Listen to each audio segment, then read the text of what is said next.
Bismillahirrahmanirrahim. Assalamualaikum warahmatullahi wabarakatuh. Waalaikumsalam Waalaikumsalam warahmatullahi warahmatullahi wabarakatuh. Eh, Innal hamdalillah nahmaluhu wa nasta'inuhu wa nastaghfiruh wa na'udzubillahi min syururi anfusina wa min sayyiati a'malina may yahdihillahu fala mudhillalah wa may yudhlil fala hadiyalah. Asyhadu an la ilaha illallah wa asyhadu anna Muhammadar Rasulullah la nabiyya ba'da amma ba'du. Pertama, kita panjatkan puji dan syukur atas kehadirat Allah Subhanahu wa taala yang telah melimpahkan rahmat dan karunia-Nya sehingga kita dapat berkumpul dalam kegiatan webinar pada pagi hari ini. Selanjutnya, salawat dan salam kita hadiahkan buat Nabi Yuna Muhammad Sallallahu Alaihi Wasallam. Yang terhormat Kaprodi Akuntansi Ibu Dwila Maristi SEMSI, dan yang teristimewa kepada narasumber kita Bapak Wafik Muhammad Wafik SAK MAK selaku pemapar materi dan sekaligus dosen akuntansi Universitas Muhammad Nasir Bukit Tinggi. Dan yang berbahagia kepada seluruh hadirin peserta webinar pada pagi hari ini. Acara selanjutnya, marilah kita dengarkan kata sambutan dan pembuka acara webinar pada pagi hari ini oleh Kepala Prodi Ibu Dwila Maristi SEMSI, disilahkan. Si Ayu. Assalamualaikum warahmatullahi wabarakatuh. Waalaikumsalam Waalaikumsalam warahmatullahi warahmatullahi wabarakatuh. wabarakatuh. Bismillahirrahmanirrahim. Alhamdulillahirabbil alamin wa bihi nasta'in ala umuri dunya waddin. Wassalatu wassalamu ala asrofil anbiya'i wal mursalin. Yang kita hormati Bapak narasumber kita yang sudah bergabung bersama kita di pagi hari ini. Kemudian yang kami banggakan seluruh panitia FGD Series 8 dan seluruh partisipan yang sudah bergabung di ruang Zoom pagi ini. Puji syukur kita panjatkan kehadirat Allah Subhanahu wa Ta'ala atas limpahan rahmat dan karunia-Nya sehingga kita dapat berkumpul dalam acara yang penuh makna pagi ini. Tidak lupa salawat serta salam semoga senantiasa tercurahkan kepada junjungan kita Nabi Muhammad Sallallahu Alaihi Wasallam beserta keluarga, sahabat dan umatnya hingga akhir zaman. Pagi ini kita akan membahas tema yang sangat menarik dan relevan untuk profesi kita, yaitu Can Accountant Still Synergize in the Era of Society 5.0? Nah, di era yang serba cepat dan terus berubah ini, kita sedang memasuki fase baru dari perkembangan masyarakat yang dikenal dengan Society 5.0. Konsep ini tidak hanya menekankan pada teknologi dan inovasi, tetapi juga pada integrasi antara manusia dan mesin. Nah, serta bagaimana kita dapat memanfaatkan teknologi untuk meningkatkan kualitas hidup masyarakat secara keseluruhan. Dalam konteks ini, profesi kita, profesi akuntansi, menghadapi tantangan dan peluang yang signifikan. Sebagai akuntan, kita seringkali dihadapkan pada perubahan regulasi, kemajuan teknologi, dan tuntutan yang semakin kompleks dari klien ataupun stakeholders. Namun, di tengah semua perubahan ini, satu hal yang tetap penting adalah kemampuan kita untuk berkolaborasi dan beradaptasi. Sinergi antara akuntan dan teknologi, serta antara profesional akuntansi dengan berbagai sektor lainnya, menjadi kunci untuk tetap relevan dan sukses di era Society 5.0 ini. Hari ini kita akan membahas berbagai aspek terkait bagaimana akuntan dapat membangun sinergi yang efektif di tengah perubahan tersebut. Bagaimana pentingnya keterampilan interpersonal dan komunikasi dalam membangun hubungan yang kuat dengan klien dan rekan kerja kita.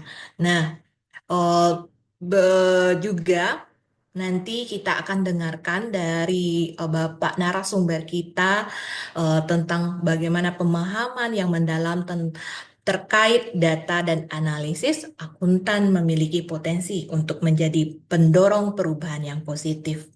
membantu organisasi beradaptasi dengan cepat terhadap dinamika pasar dan kebutuhan pelanggan.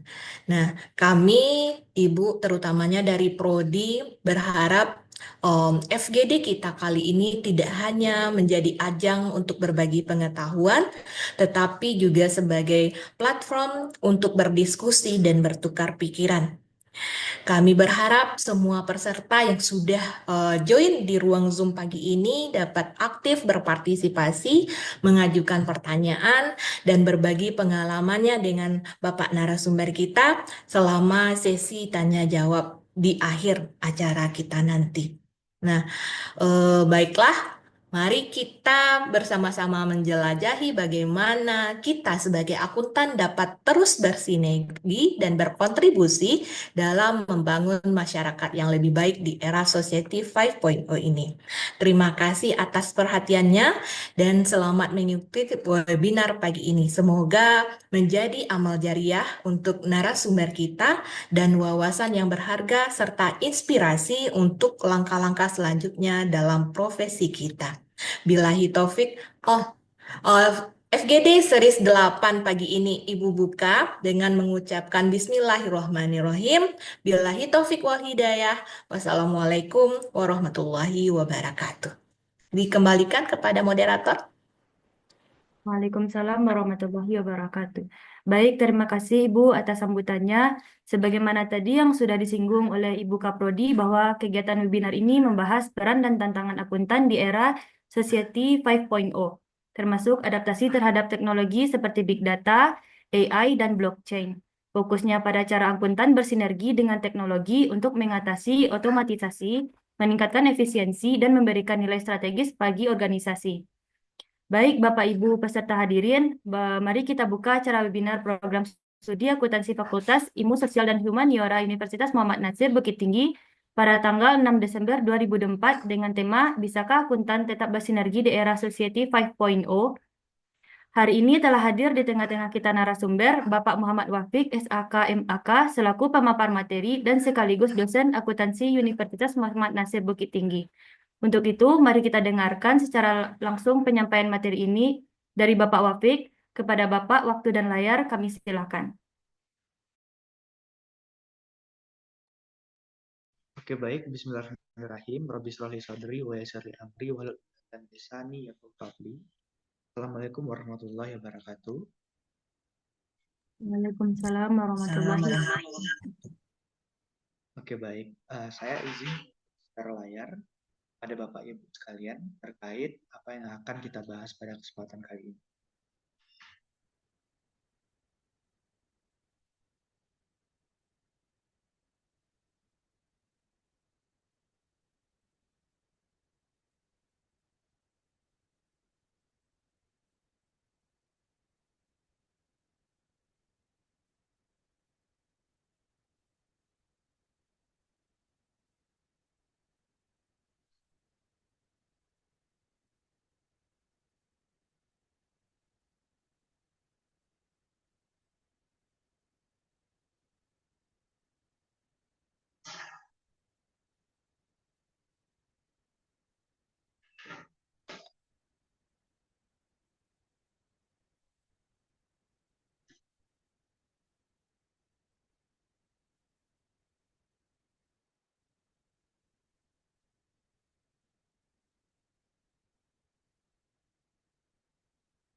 Oke, pada kesempatan kali ini izinkan Bapak Ibu semua saya membuka diskusi tentang Can Accountant Still Synergize in the Era of Society 5.0.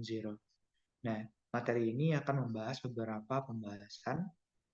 Nah, yang pertama itu kita akan membahas terlebih dahulu terkait bagaimana perkembangan revolusi.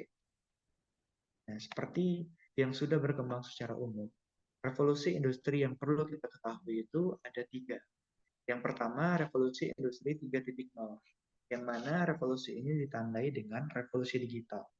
Nah, revolusi ini dimulai pada akhir abad ke-20 yang ditandai dengan peralihan dari teknologi analog ke teknologi digital. Nah, salah satu ciri khas dari revolusi ini adalah penggunaan komputer dan teknologi informasi dalam proses produksi. Dalam laporan dari McKinsey Global Institute pada tahun 2016, itu sekitar 70% perusahaan di dunia telah mengadopsi teknologi digital dalam berbagai aspek operasional mereka. Dari hal ini menunjukkan bahwa revolusi industri ini tidak hanya mempengaruhi sektor industri, tetapi juga mempengaruhi kehidupan sehari-hari masyarakat. Untuk contoh yang bisa akrab dengan kehidupan kita sehari-hari, kita sudah mengenal handphone pada era 70-an ini. Sudah akrab kita dengan adanya handphone. Lebih lanjut membahas 3.0 ini, salah satu contoh nyatanya adalah muncul otomatisasi dalam produksi. Otomatisasi ini ditandai dengan penemuan beberapa mesin yang digunakan untuk mempermudah proses dalam memproduksi sesuatu. Data yang ditunjukkan dari International Federation of Robotics pada tahun 2020 itu menunjukkan jumlah robot industri telah meningkat secara signifikan dengan lebih dari 2,7 juta robot yang digunakan di seluruh dunia. Nah, robot ini digunakan untuk melakukan beberapa proses penting, baik dalam proses produktivitas maupun proses dari peningkatan kualitas produk. Nah, hal ini tentu mengancam terkait pekerjaan manusia. Namun dalam laporan dari World Economic Forum pada tahun 2020, itu diperkirakan bahwa 85 juta pekerjaan itu memang akan hilang pada tahun 2005. Nah, ini akan mengakibatkan otomatisasi perubahan teknologi. Yang mana semulanya dikerjakan oleh manusia, sekarang sudah beralih dan beranjak secara perlahan untuk digunakan oleh mesin. Nah, hal ini juga mengancam posisi kita sebagai akuntan. Namun, untuk lebih lanjutnya akan kita bahas pada Society 5.0. Menutup dari pembahasan revolusi 3.0, kita beralih sedikit untuk revolusi industri 4.0. Yang mana revolusi ini sering disebut sebagai industri cerdas. Yang mana itu ditandai dengan integrasi teknologi fisik, teknologi digital, dan juga biologis. Salah satu komponen utama dari revolusi ini adalah Internet of Things, yang memungkinkan perangkat kita untuk saling terhubung atau terkomunikasi satu sama lain. Nah, biasanya kita mengenal revolusi 4.0 ini dengan adanya globalisasi. Arus informasi yang kita terima itu sangat luas sekali, dan bahkan kita bisa mengakses berbagai informasi. Menurut laporan dari Gartner tahun 2021, itu diperkirakan ada lebih dari 25 miliar perangkat yang terhubung pada tahun 2030. Hal ini menunjukkan bahwa dunia semakin terhubung dan bergantung kepada teknologi. Jadi, makin ke sini, teknologi itu adalah hal yang tidak terpisahkan dari kehidupan kita sehari-hari. Walaupun awalnya itu digunakan untuk industri ataupun produksi dari beberapa perusahaan-perusahaan besar, tapi itu sangat mempengaruhi kehidupan masyarakat. Contoh lain dari penerapan revolusi industri 4.0 adalah dalam sektor manufaktur. Perusahaan seperti Siemens dan Bosch yang telah mengimplementasikan sistem produksi cerdas, mereka menggabungkan IoT, Big Data, dan analitik untuk meningkatkan efisiensi dan fleksibilitas dalam pengembangan produk mereka. Salah satu Big Four, PwC, pada tahun 2020, mereka mengemukakan bahwa perusahaan yang mengadopsi teknologi 4.0 itu dapat meningkatkan produktivitas mereka hingga 30%.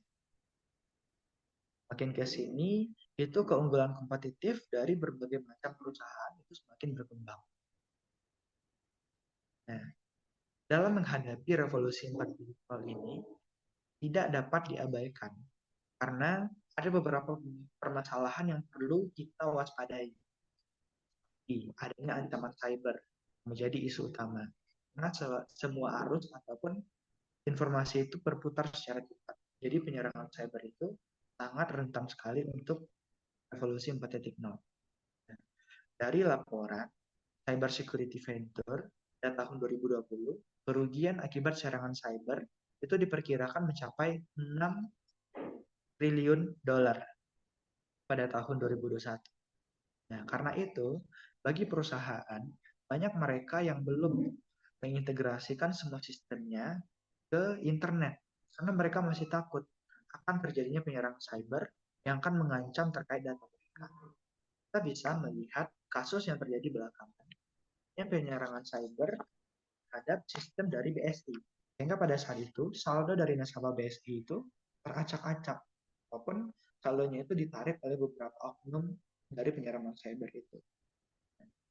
Cukup sampai di situ untuk revolusi industri 4.0. Kita lanjut ke Society 5.0. Nah, Society 5.0 ini merupakan kelanjutan berkala dari revolusi 4.0. Yang mana pada 4.0 itu masih rentan dengan serangan cyber karena ada beberapa edukasi yang mungkin belum dilaksanakan. Edukasi tersebut bisa berupa masyarakat belum melek terhadap teknologi ataupun yang lain. Untuk Society 5.0 ini, konsepnya bertujuan untuk menciptakan masyarakat yang lebih inklusif dan berkelanjutan dengan memanfaatkan teknologi canggih. Nah, poin dari Society 5.0 ini diusulkan pertama sekali oleh negara Jepang. Salah satu negara maju di Asia, yang mana konsep ini dalam teknologi itu tidak hanya digunakan meningkatkan efisiensi, tapi juga meningkatkan kualitas hidup masyarakat. Jadi adanya beberapa edukasi tadi, agar kita tidak rentan terhadap serangan cyber. Nah, dari laporan Japan Cabinet Office pada tahun 2019, Society 5.0 ini bertujuan untuk mengatasi berbagai tantangan sosial, seperti penurunan populasi dan ketidaksetaraan ekonomi. Nah, kita bisa melihat ketimpangan antara kita dan beberapa orang yang umurnya mungkin 30 tahun atau 40 tahun di atas kita. Itu terkait penguasaan teknologi, itu sangat timpang sekali. Nah, yang diusung oleh Jepang ini, Society 5.0 ini untuk mengatasi hal tersebut. Nah, salah satu contoh dari penerapan Society 5.0 adalah dalam bidang kesehatan dengan menggunakan teknologi seperti telemedicine dan wearable device dalam masyarakat bisa mengakses layanan kesehatan lebih mudah dan cepat. Nah, kalau misalnya kita ke salah satu rumah sakit, kita bisa melihat JKN Mobile. Itu adalah perwujudan dari revolusi ataupun Society 5.0. Nah, data dari Global Market Insight pada tahun 2021 menunjukkan bahwa pasar telemedicine diperkirakan akan mencapai 459,8 miliar dolar pada tahun 2030. Nah, ini menunjukkan potensi yang sangat besar dalam meningkatkan akses stabilitas layanan kesehatan. Selain itu, Society 5.0 ini juga berfokus kepada keberlanjutan lingkungan. Nah, sehingga pada zaman sekarang ini, berbagai riset itu telah mengemukakan terkait green accounting. Green accounting itu termasuk dalamnya adalah CSR. CSR yang lebih akrab kita kenal dalam kehidupan sehari-hari kita. Jadi kalau Bapak Ibu yang mau meneliti terkait perkembangan ataupun perubahan ataupun pengaruh terhadap perusahaan, itu bagusnya dikaitkan dengan era Society 5.0 dengan perwujudan green accounting atau CSR atau social responsibility atau ESG, environmental, social, and governance. Karena pada Society 5.0 ini banyak sekali aspek yang perlu diperhatikan. Segala informasi itu sangat berputar cepat dan masyarakat juga sudah diedukasi dengan profesional. Maka dari itu, untuk penelitian kita dalam bidang akuntansi semakin berkembang ke arah sini.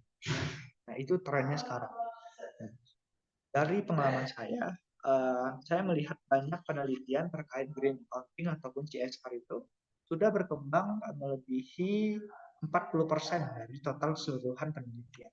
Nah, ini merupakan isu hangat yang harus diteliti. Kenapa dikatakan isu hangat? Karena ini belum banyak dilakukan oleh beberapa perusahaan.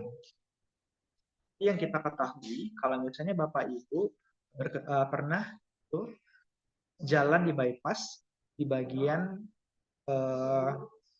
Lubuk Begalung, itu kita bisa merasakan polusi penciuman, polusi udara yang sangat menyengat hidung.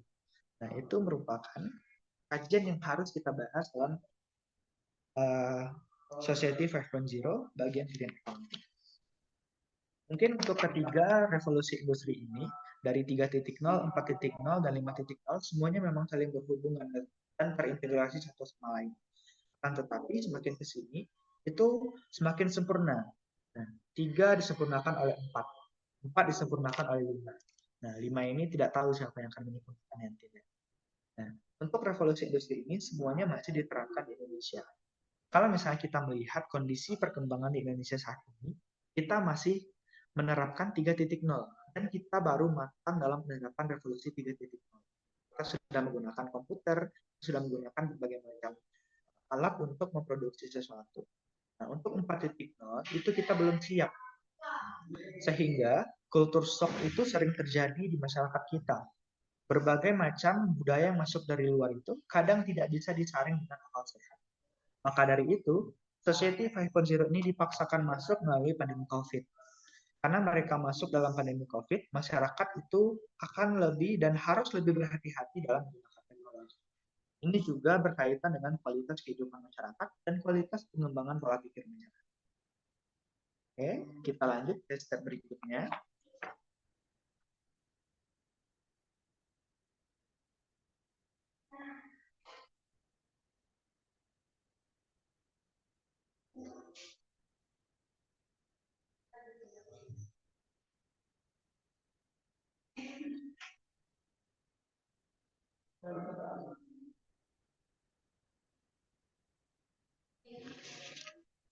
Nah, kita bisa melihat perkembangan bisnis di era Society 5.0.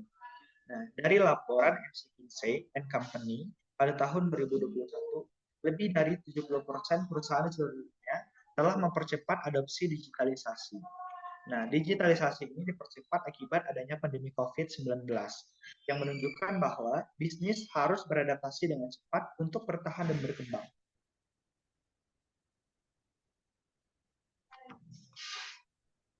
Nah, era Society 5.0 ini diperkenalkan memang oleh Jepang, tapi Jepang itu merupakan salah satu negara maju. Nah, Indonesia dipaksakan juga untuk menerapkan hal seperti itu, sehingga ada beberapa hal yang mungkin belum sesuai dengan kesiapan mental dari kita. Nah, dalam konteks ini, praktik bisnis itu mengalami transformasi yang sangat signifikan sekali. Nah, sehingga pada saat ini kita sudah mengenal e-commerce. E-commerce dalam bentuk Shopee, kemudian Tokopedia, dan lain-lain. Itu adalah salah satu bentuk e-commerce yang sangat akrab dengan kehidupan kita. Dan itu adalah perwujudan dari transformasi Society 5.0.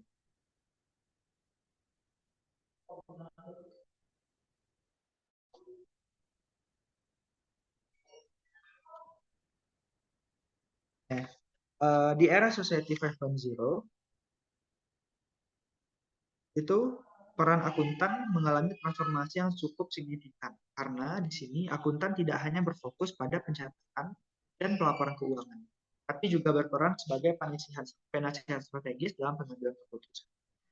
Nah, sebuah studi oleh PwC itu tahun 2022 menunjukkan bahwa sekitar 50% CEO itu percaya bahwa digitalisasi akan menjadi faktor kunci dalam keberhasilan bisnis mereka di masa depan. Sebuah perusahaan kelas PwC saja, perusahaan nomor 1 KAP terbesar di dunia, itu mereka sudah beralih untuk transformasi ke dalam Society 5.0. Karena dengan adanya Society 5.0 ini akan mengancam populasi dari karyawan mereka. Kalau mereka tidak segera beradaptasi, mungkin pegawai mereka itu tidak bisa untuk digunakan lagi. Nah, ini menunjukkan bahwa perusahaan harus mampu berinovasi dan beradaptasi dengan cepat untuk memenuhi kebutuhan pasar yang terus berubah. Pernyataan ini diperkuat dengan laporan dari Deloitte, salah satu Big Four di Indonesia juga.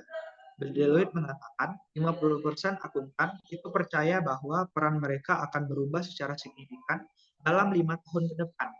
Nah, Deloitte itu mengestimasikan waktu itu sangat cepat sekali.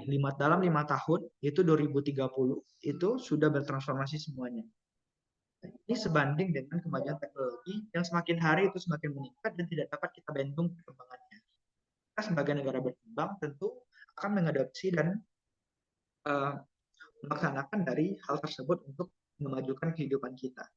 Akan tetapi kebanyakan dari mental ataupun sumber daya manusia kita sering ketimpangan antara menyaring filter dari negara kita dan negara lain.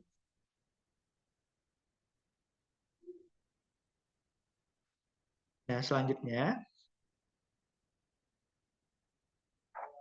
Society 5.0 ini memerlukan kolaborasi antar manusia dan mesin, sehingga ini diperlukan untuk mencapai efektivitas dan efisiensi. Nah, dalam laporan dari PwC juga tahun 2020 itu menunjukkan bahwa 72% profesional akuntansi itu percaya bahwa akuntan di masa depan akan berperan sebagai penasihat bisnis daripada sekedar membuat laporan keuangan. Karena dalam pembuatan laporan keuangan itu sudah berkembang sebagai berbagai software ataupun berbagai otomatisasi yang memudahkan dalam pembuatan laporan keuangan. Ini tentu akan mengancam terkait profesi kita. Namun dari hal ini, akuntan itu dituntut untuk perlu memahami bagaimana teknologi dalam membantu mereka dalam menjalankan tugas-tugas rutin, seperti pengolahan data, penginputan transaksi, serta pembuatan laporan keuangan. Dengan adanya perkembangan ataupun upgrade diri seperti itu, maka kita dapat berfokus pada analisis dan pengambilan keputusan yang strategis. Tidak dapat kita pungkiri, yang namanya tantangan pasti akan muncul. Studi dari McKinsey pada tahun 2021 itu menunjukkan 30% pekerjaan di sektor keuangan itu dapat terdigitalisasi dalam waktu dekat. Oleh karena itu, penting akuntan untuk bersinergi dengan teknologi dan memanfaatkan peluang yang ada di era Society 5.0.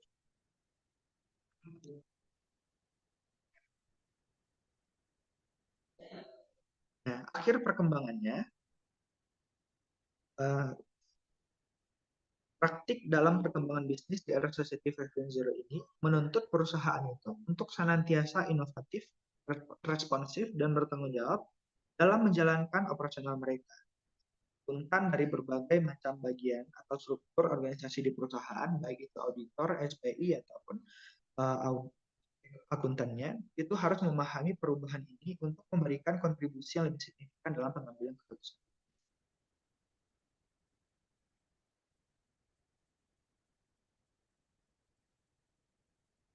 Oke, kita lanjutkan ke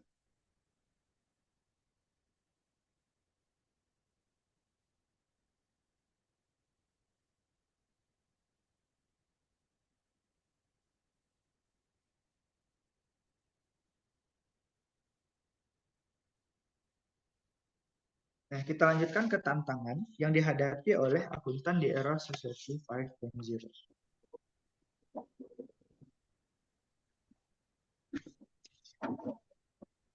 Menurut survei dari AICPA pada tahun 2021, sekitar 75% akuntan itu merasa bahwa mereka perlu meningkatkan keterampilan teknologi. Nah, ini ditujukan untuk agar mereka bisa bersaing di pasar kerja yang semakin kompetitif. Pernyataan ini didukung dari laporan World Economic Forum bahwa 94 pekerja di seluruh dunia itu akan membutuhkan keterampilan baru untuk tetap relevan di tempat kerja.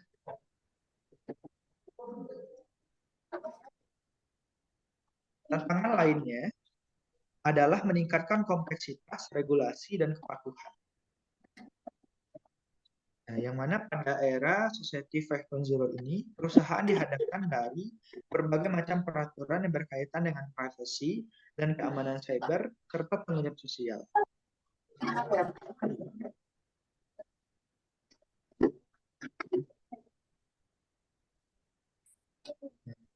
Ini ada data dari penelitian dari KPMG, salah satu Big Four juga, itu mereka menunjukkan bahwa 60% perusahaan tersebut mengalami kesulitan dalam memenuhi persyaratan kepatuhan yang terus berubah. Nah, persyaratan kepatuhan ini ditandai dengan adanya beberapa privacy data, keamanan cyber, dan juga tanggung jawab sosial.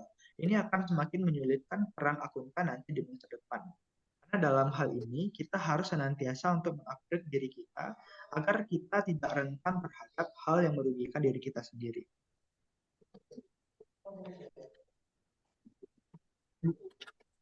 Nah, masih bicara terkait tantangan yang dihadapi oleh akuntan di era Society 5.0 ini.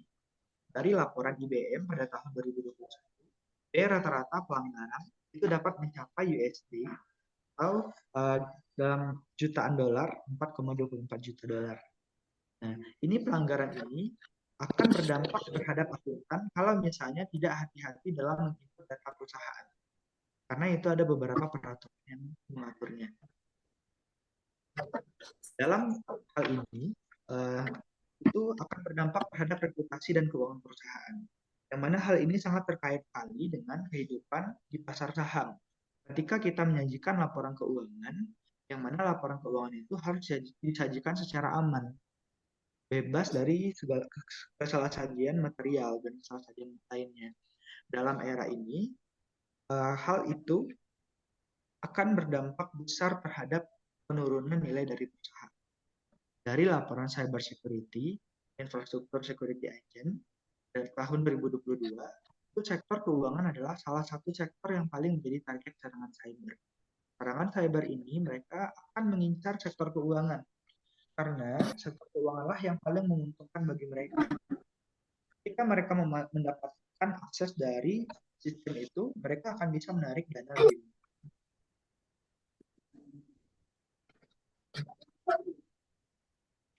Nah, ada penelitian dari Intuit pada tahun 2021.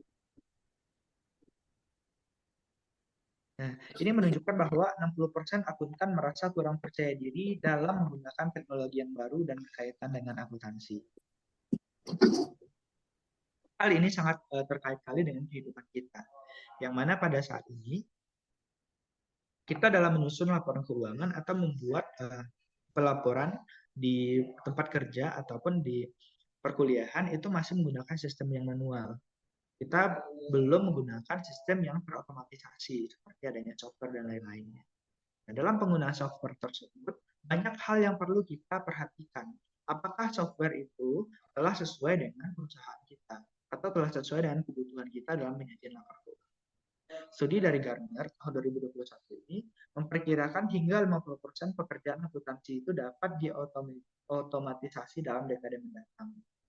Nah, ketika itu telah diotomatisasi, tentu peran dari kita itu akan semakin berkurang. Karena peran dari kita itu semakin berkurang, maka dari sini kita perlu mengalihkan tujuan kita ke hal yang lebih lanjut. Misalnya, untuk penyajian laporan keuangan itu sudah bisa diotomatisasi.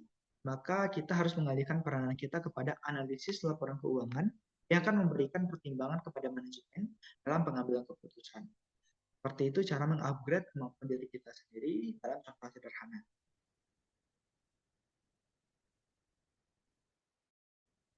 Nah, ini ada beberapa tips yang kita diskusikan. Hal yang perlu kita persiapkan dalam menghadapi adanya Society 5.0. Karena itu sangat mengancam sekali terkait pekerjaan kita. Namun di samping itu, hal ini tidak perlu menjadi kekhawatiran. Karena yang secanggih-canggihnya mesin itu akan bisa sebenarnya untuk mengalahkan manusia yang terus berbenah diri untuk melakukan hal yang terbaik untuk menyesuaikan diri dengan pekerjaan. Maka dari itu ada beberapa cara yang mungkin bisa kita tingkatkan dari sekarang sebelum nantinya kita terjun maupun bergabung ke dalam Society 5.0 secara sepenuhnya. Nah, yang pertama itu kita harus adaptif. Karena ini dibuktikan dari laporan LinkedIn. LinkedIn ini adalah salah satu masukan lamaran pekerjaan.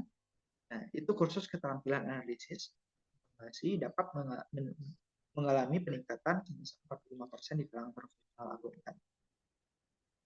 Karena yang tadinya sudah dapat diotomatisasi, itu kita bisa menambah dengan teknologi informasi.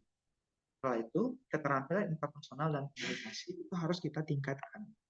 Nah, di sini juga masuk etika dalam berkomunikasi dan keterampilan interpersonal yang tidak merugikan orang lain. Kemudian, selanjutnya kita harus bisa berkolaborasi dengan berbagai macam pihak. Sekarang zamannya, tren dari riset akuntansi itu adalah riset kolaborasi, multidisiplin ilmu. Kita tidak bisa membahas dari segi ilmu akuntansi saja, akan tetapi kita juga menyertakan ilmu ataupun rukun ilmu yang lainnya. Itu bisa kita gunakan.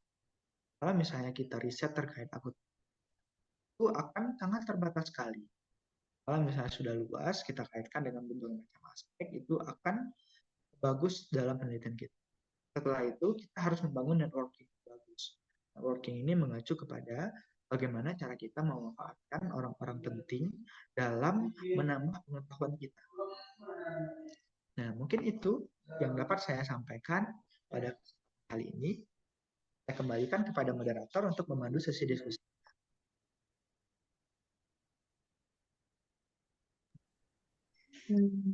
Baik, terima kasih Bapak Wafik atas pemaparan materinya. Menarik sekali materi yang disampaikan oleh narasumber kita pada pagi hari ini, bagaimana peran akuntan agar tetap bersinergi di era Society 5.0. Baik Bapak Ibu mahasiswa serta juga praktisi di sini, barangkali ada yang ingin didiskusikan dan ditanyakan kepada pakar kita, langsung saja bisa disampaikan pertanyaannya. Bapak, ini ada pertanyaan di ruang chatnya. Eh, apa value yang harus dimiliki akuntan agar tetap survive dan masih diperlukan oleh perusahaan? Pertanyaannya dikumpulkan dulu atau gimana, Pak? Boleh kita tanggapi terlebih dahulu? Baik, Pak.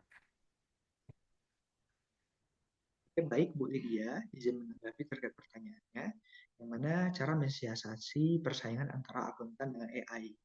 Apa value yang harus dimiliki akuntan agar tetap survive dan masih diperlukan oleh perusahaan? Sebenarnya kita harus memanfaatkan AI, Bu, bukan untuk bersaing dengan AI. Yang namanya AI itu, mereka bisa bekerja dengan adanya campur tangan manusia. Nah, dari hal ini, AI itu tidak dapat kita hindari dalam kehidupan kita. Karena manusia zaman sekarang itu senangnya hal yang instan. Ketika kita senang hal yang instan, maka kita bisa mengakses berbagai macam cara, termasuk kita mengakses AI ini. Sebenarnya akuntan itu kan menggunakan AI itu untuk menambah pengetahuannya. Seperti terkait ada beberapa solusi ataupun kesalahan dari perusahaannya yang bisa dilempar ke AI. AI di sini cukup banyak. Yang paling familiar di kalangan kita itu ada ChatGPT. Kalau misalnya mau yang lebih kompleks lagi, itu juga ada BrainText namanya. Di BrainText ini akan disajikan lebih lengkap. Nah, lengkap dengan analisis tertentu. Ketika kita sudah menyajikan informasi terkait laporan keuangan kita, ternyata ada beberapa kesalahan yang terjadi. Maka dari itu, kalau misalnya belum bisa kita review buku satu per satu, buku A sampai buku Z, itu kita bisa langsung tanyakan ke AI. Bahkan sekarang kita sudah melihat di Google saja, itu ada ringkasan AI. Nah, kalau bisa, yang namanya AI itu harus disertai dengan sumber tertentu. Sumber yang terpercaya dari hasil penelitian. Agar itu tidak menjadi opini saja. Kalau itu menjadi opini, itu akan menjadi bumerang bagi kita. Akuntan memang akan tetap diperlukan di perusahaan, walaupun keterbatasan dari akuntan itu, kalau misalnya mereka tidak mampu menguasai berbagai macam teknologi. Mungkin bisa tipsnya kita harus mengupgrade diri kita agar bisa lebih akrab lagi dengan berbagai macam teknologi ataupun memanfaatkan AI. Ada salah satu poin penting dalam akuntan yang tidak bisa digantikan oleh AI, yaitu kemampuan untuk menganalisis ataupun memperkirakan terkait transaksi. Nah, transaksi seperti jurnal yang kita terima itu, seperti bukti transaksi yang kita terima itu, nah itu harus dianalisis, ini masuk ke dalam transaksi yang mana. AI itu akan mengelompokkan berdasarkan pengetahuannya, tapi belum sekompleks apa yang kita miliki. Oke, mungkin sekian dari saya. Ada pertanyaan lain, Bu Ayu Latifah? Apakah kita jawab langsung? Baik, Bapak, terima kasih pertanyaannya, jawabannya. Apakah masih ada pertanyaan? Ini ada Pak di kolom chat. Sebelum ini, Bagaimana boleh akuntan dapat ditanyakan. menjaga keamanan data klien di tengah meningkatnya risiko serangan cyber, Pak? Oke, baik. Mungkin sebelum saya jawab pertanyaan berikutnya, boleh kepada Bu Lydia, apakah ada tanggapan lain atau bagaimana, Bu?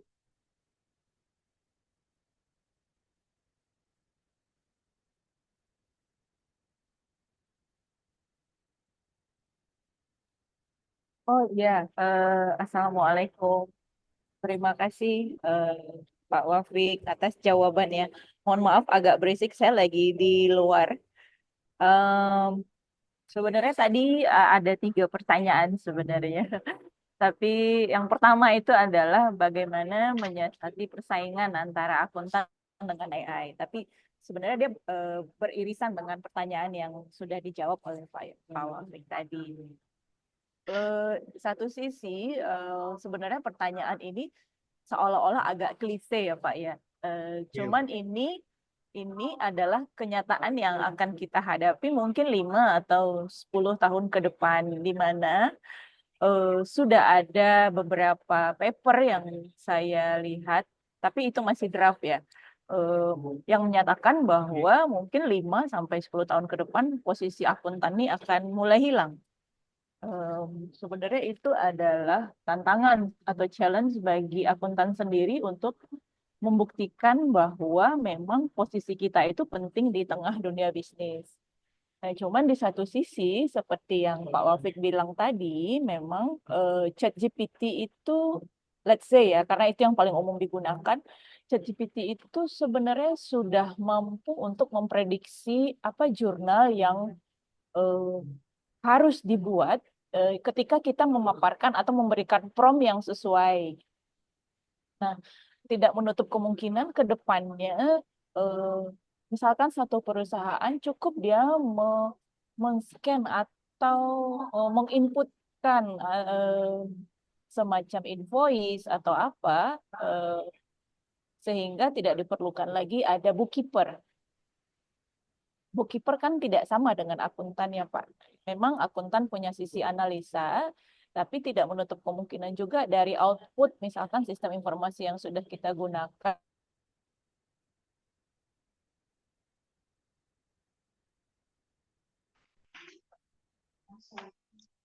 suaranya terputus, Bu.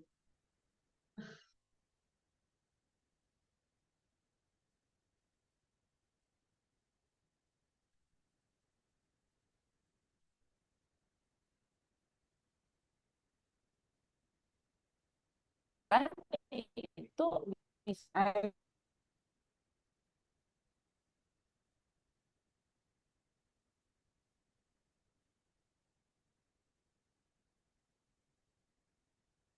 Ibu mohon maaf, Bu, suaranya terputus, Bu. Mohon maaf, hilang hilang sinyalnya. Iya, Bu. Iya, eh, demikian saja sebenarnya Pak Wafik. Terima kasih banyak. Sebenarnya tadi itu pertanyaannya dibuat sebelum eh, Pak Wafik menyampaikan yang how to survive. Jadi sebenarnya udah terjawab juga. Terima Iya, Bu. kasih atas kesempatannya. Assalamualaikum. Waalaikumsalam. Waalaikumsalam Mungkin, warahmatullahi mungkin wabarakatuh. sedikit saya menanggapi, Bu. Saya pernah bertanya hal yang sama seperti yang Ibu tanyakan ketika adanya kunjungan dari profesor dari UGM ke UNAN. Kebetulan saat itu saya sebagai mahasiswa. Saya bertanya kepada profesor tersebut, apakah akuntan itu akan hilang di masa depan, Pak? Karena dengan adanya berbagai macam perkembangan teknologi. Jawaban dari profesor tersebut membuat saya tertegun. Nah, kamu tahu batik? Tahu, Pak. Apakah batik yang asli itu harganya lebih murah daripada batik yang dijual secara produksi massal? Saya jawab tidak. Semakin kamu meningkatkan kualitas diri kamu, seperti batik tadi, batik yang asli, yang tidak digantikan oleh pekerjaan yang oleh mesin, maka kamu akan semakin berjual tinggi. Seperti itu jawabannya, Bu. Mungkin itu bisa menjadi evaluasi bagi kita ya, Bu, semua, agar kita bisa memaksimalkan segala bentuk teknologi untuk belajar lebih dalam. Mungkin itu dikembalikan, Bu. Baik, Bapak. Terima kasih atas jawabannya dan terima kasih juga kepada Ibu Lydia atas pertanyaannya. Pertanyaan selanjutnya dari Kak Nesiandia, yaitu bagaimana akuntan dapat menjaga keamanan data klien di tengah meningkatnya risiko serangan cyber, Pak? Oke, baik. Izin menanggapi, Bu Desya. Nah, terkait serangan cyber, itu sebenarnya sulit untuk kita bentengi. Nah, untuk membentengi hal tersebut memang dari menjaga privasi dari data pasien, dari data konsumen kita. Seperti misalnya terkait nomor handphone. Nomor handphone itu kalau misalnya kita upload ke beberapa m-banking dan lain-lainnya, itu pasti ada yang disensor, 3 nomor atau 4 nomor. Itu adalah salah satu bentuk dari menjaga keamanan pasien. Termasuk terkait NIK ataupun nomor KK dan lain-lainnya. Itu juga sangat perlu untuk diwaspadai sekali. Nah, untuk contoh sederhana, kita dalam menghadapi serangan cyber ini, karena cyber ini mereka sangat akrab dengan scammers, yang mana scammers itu untuk penipuan dan lain-lainnya. Nah, dengan adanya ini, kita harus berhati-hati sekali dalam membuat data dari konsumen kita. Karena menjaga data klien itu adalah tugas utama ataupun etika dalam bekerja di kalangan akuntan.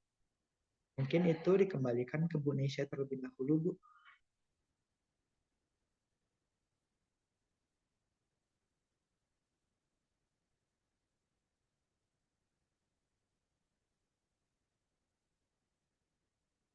Oke, Bu Ayu Latifah, mungkin 2 pertanyaan sudah terjawab pada Ibu Bapak lainnya, kalau misalnya ada yang mau kita diskusikan. Maaf Bapak, suaranya kekecilan Pak, jadi agak kurang kedengaran. Ayu kerjanya di tempat yang bising Pak. Oke, mungkin 2 pertanyaan sudah saya jawab. Apakah ada dari Bapak Ibu yang lain? Boleh dipersilakan saja Bu Ayu Latifah. Baik Pak, apakah masih ada pertanyaannya dari peserta webinar kita? Kalau tidak, saya akan melanjutkan yaitu secara selanjutnya yaitu tentang penanggap pro dan kontra dari materi yang disampaikan oleh narasumber. Yang pertama kita dengarkan terlebih dahulu penanggap pro kepada Saudari Sofia Khairani, disilahkan. Baik, Pak. Assalamualaikum warahmatullahi wabarakatuh. Waalaikumsalam warahmatullahi wabarakatuh.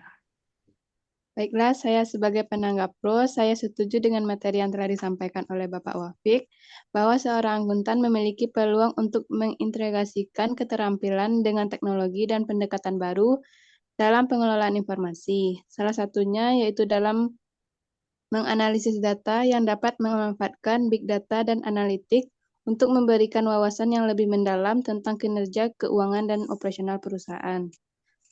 Selanjutnya, seorang akuntan juga memiliki tanggung jawab untuk memastikan bahwa perusahaan mematuhi standar etika dan hukum yang sangat penting dalam membangun reputasi perusahaan. Dengan mengembangkan keterampilan baru dan beradaptasi dengan perubahan, akuntan juga memberikan kontribusi yang signifikan terhadap kesuksesan perusahaan di masa depan. Baiklah, cuman itu. Sebagai penanggap pro, saya alihkan ke moderator. Terima kasih. Baik, terima kasih kepada Saudari Sofia atas penjelasan tanggapan pro dari materi webinar kita hari ini. Selanjutnya kita coba dengarkan tanggapan kontra dari materi webinar. Kepada Saudari Arum, kami silahkan. Terima kasih Ayu.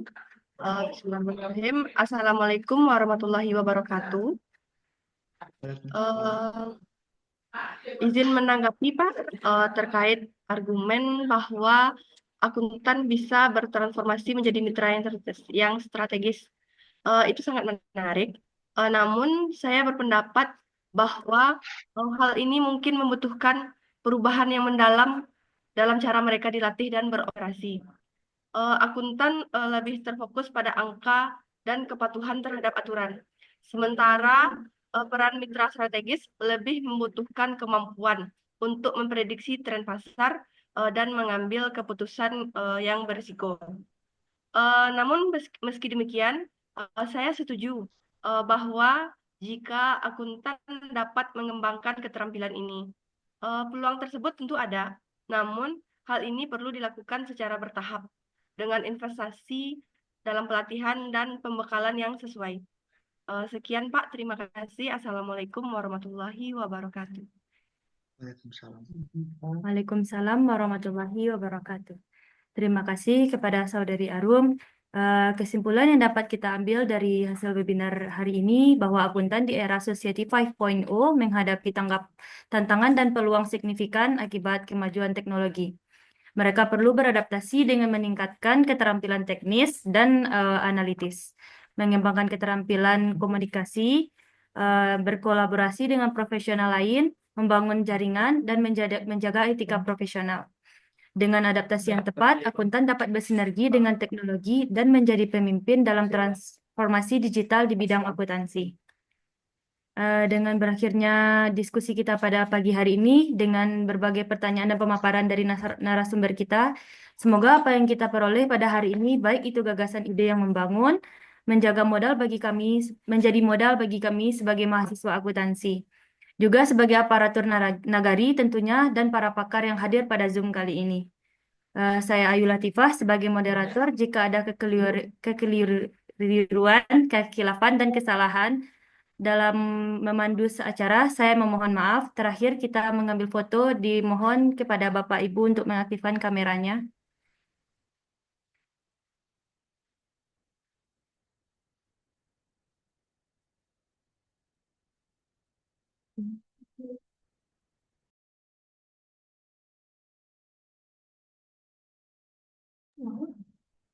Baik, untuk slide pertama.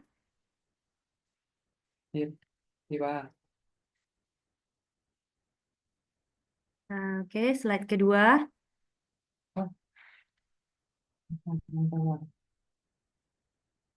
Ada yang gini bang, Baik, terima kasih.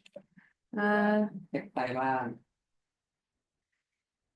Dengan foto bersama tadi, berakhirnya acara webinar kita hari ini. Terima kasih kepada seluruh peserta webinar kita, terutama kepada Bapak narasumber, Bapak Wafik. Terima kasih Bapak. Baik, kita tutup acara. Mari kita ucapkan hamdalah, alhamdulillahirabbil alamin. Saya tutup. Assalamualaikum warahmatullahi wabarakatuh. Iya Pak. Waalaikumsalam. Terima kasih hadirnya semua Bapak Ibu. Oh ya, materinya di-share ke udah di-share ke panitia. Nanti minta ke panitia. Assalamualaikum. Iya.